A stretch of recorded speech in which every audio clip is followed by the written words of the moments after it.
In October 2017, a watch sold at auction in New York for $17,752,000. The bidding lasted 12 minutes. It started at $10 million over the phone before a room that had never seen anything like it. The watch was a Rolex Daytona, reference 6239, a stainless steel chronograph produced in the 1960s, powered by a manual wind movement that Rolex sourced from another manufacturer. When Paul Newman's wife, Joanne Woodward, gave it to him in 1968, it cost approximately $200 retail. The same watch, worn daily by its owner for 40 years, sold for more than 88,000 times its original purchase price. The industry called it a singular event, a celebrity anomaly, a once-in-a-generation provenance story that had nothing to do with the ordinary watch market.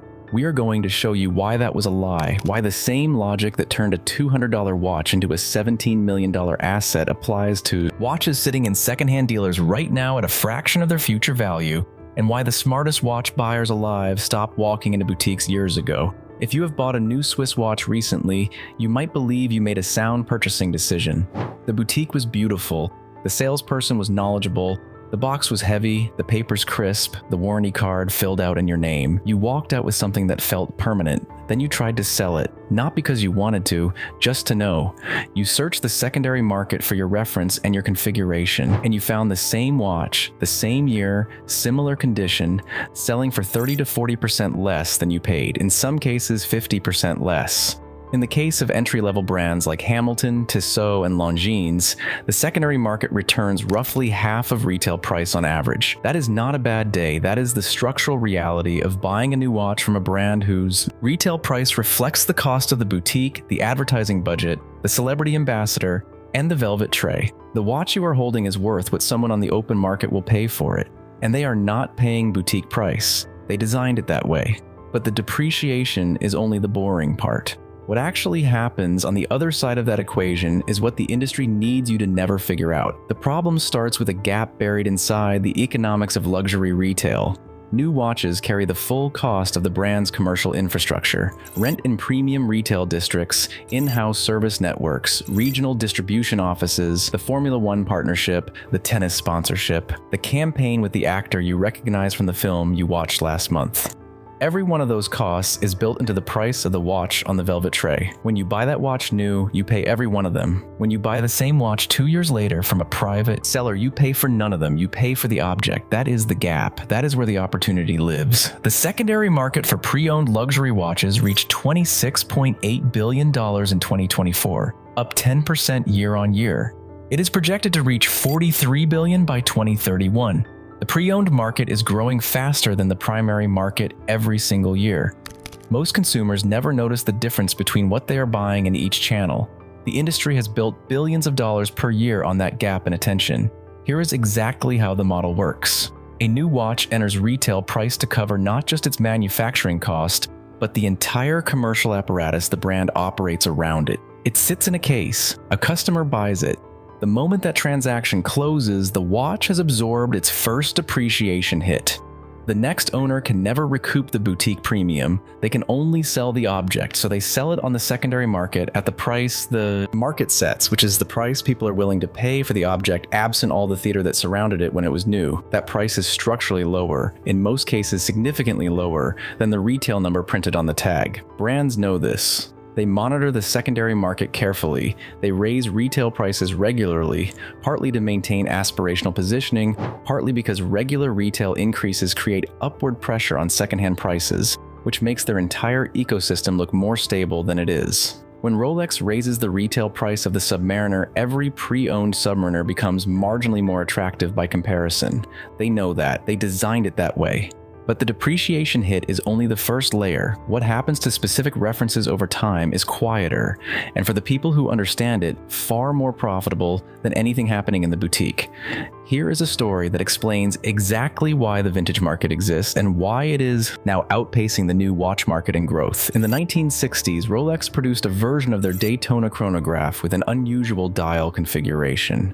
High contrast subdials, Art Deco numerals, a racing aesthetic that felt slightly garish by the standards of the era.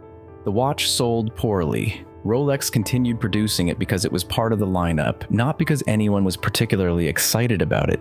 Paul Newman, an actor who had developed a serious secondary career as a racing driver, received one as a gift from his wife. He wore it every day for decades, not on red carpets, on racetracks, in interviews, in the background of photographs taken for other reasons entirely. The watch accumulated a patina, a history, a set of associations that nobody planned and nobody could replicate. In the 1980s, Italian collectors began seeking out these unusual dial Daytonas.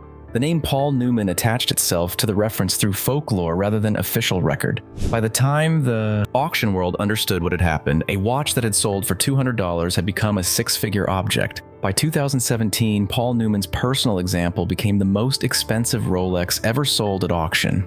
The logic of that appreciation did not apply only to that specific watch. It applied to every unpolished, unmodified, original condition Daytona from that era. The market understood that originality was finite. The supply of unworn examples was locked the moment they left production.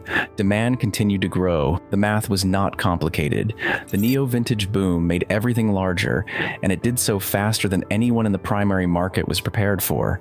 After 2020, a generation of buyers who had never collected watches discovered the secondary market through the same digital infrastructure that had reshaped every other consumer category. Platforms like Chrono24, Watchbox, and Bezel gave transparent pricing data to buyers who had previously had no way to evaluate what a watch was actually worth outside a boutique. A BCG survey found that 54% of Generation Z and younger millennials had increased their spending on luxury timepieces between 2021 and 2023. Sotheby's estimated that nearly a third of their watch sales in 2023 went to buyers under 30.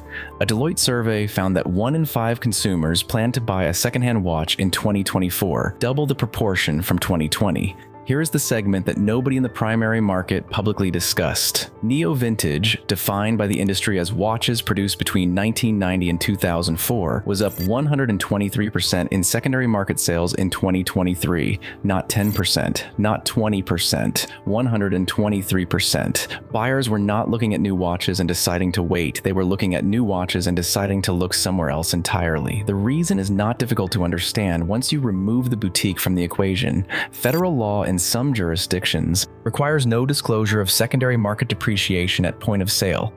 The brand that sells you a new watch has no obligation to tell you what it will trade for in 2 years. Optional disclosures disappear the moment they become commercially inconvenient. Walk any watch boutique right now. Ask the salesperson what the watch you are looking at currently trades for secondhand. Watch what happens. You will finish that conversation before you have your question answered. Here is a number that explains exactly why. The average watch across all luxury brands in a study covering 25 manufacturers loses 32.9% of its retail value in the first year of ownership. That figure is comparable to the depreciation rate of a new car. An object marketed on permanence, heritage, and investment value loses nearly a third of what you paid for it before you have owned it for 12 months. The exceptions are well documented and consistent. Rolex, Patek Philippe, and Audemars Piguet are the only 3 brands whose watches trade on average at or above retail on the secondary market.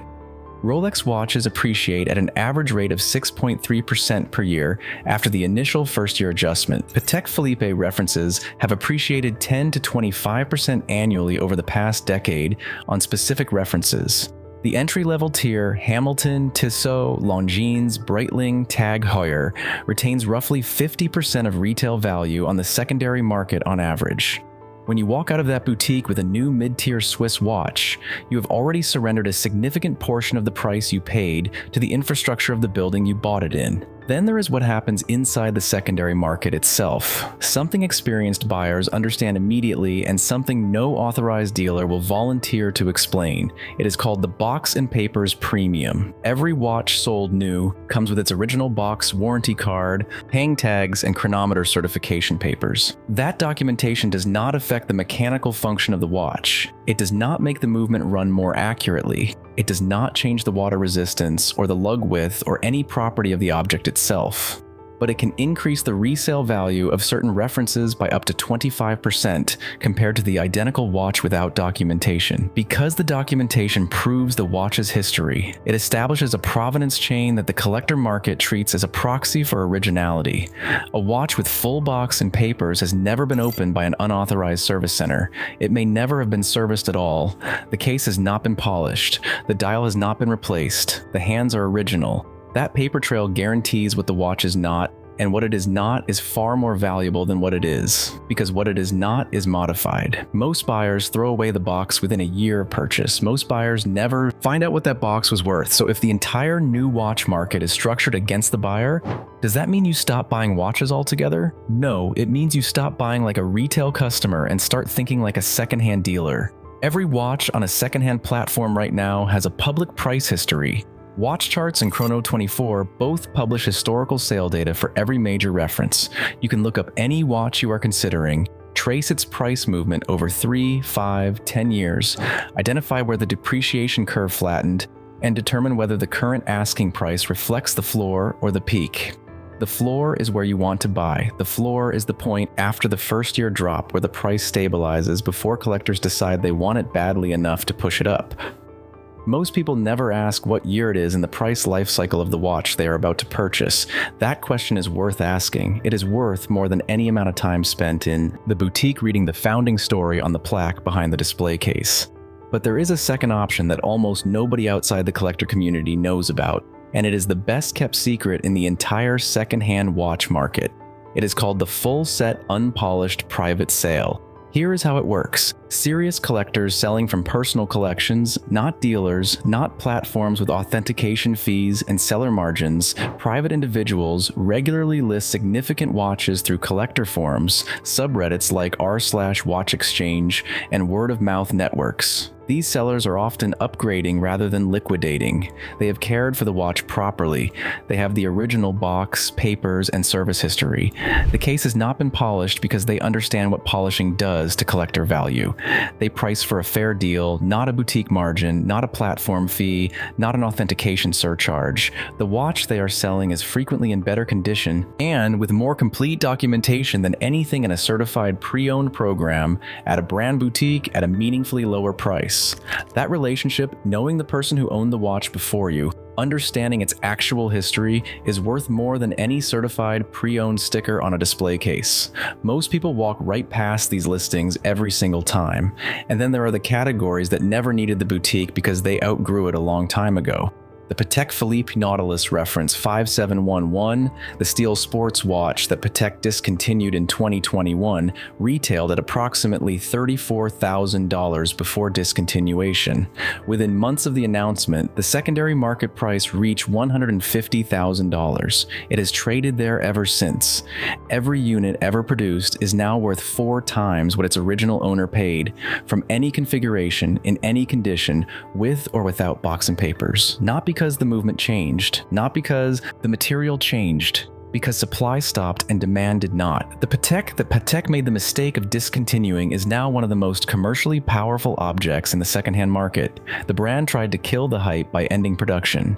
The market decided hype was permanent. Or look at the Rolex Daytona reference 16500LN, the modern steel chronograph with a ceramic bezel. It retails at approximately $14,000 from an authorized dealer if you can get one, which most people cannot because the wait list stretches years. On the secondary market, it trades regularly between $28,000 and $35,000. The market is paying twice retail for a watch it cannot get at retail. The secondhand seller in that transaction has captured the entire brand premium that Rolex built and could not extract itself because it does not control the secondary market. But there is a third option that is the best kept secret in this entire category. It is called the reference study. Before you buy any watch from any era, you need to understand every variation of that reference that exists. Which dial configurations are common? Which are rare? Which were produced in low numbers because they sold slowly and are now available in small quantities because few people saved them?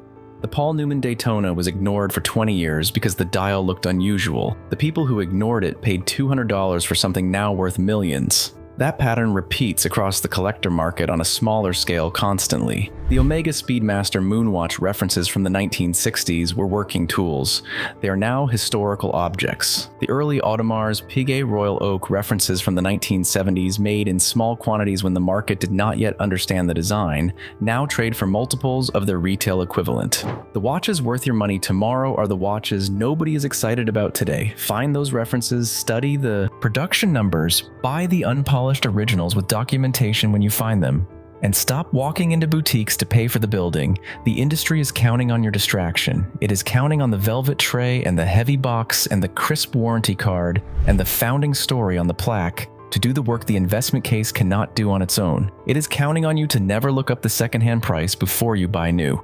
Never notice what the same watch sold for privately last month. Never find the collector forum where the serious buyer is parting with a full set unpolished original at a price that reflects the object rather than the infrastructure around it. The watch worth your money has been there the entire time. Find those price histories, find those private sales, study the reference before you study the story. The object is right there asking to be understood. Stop paying someone else to explain why it is special.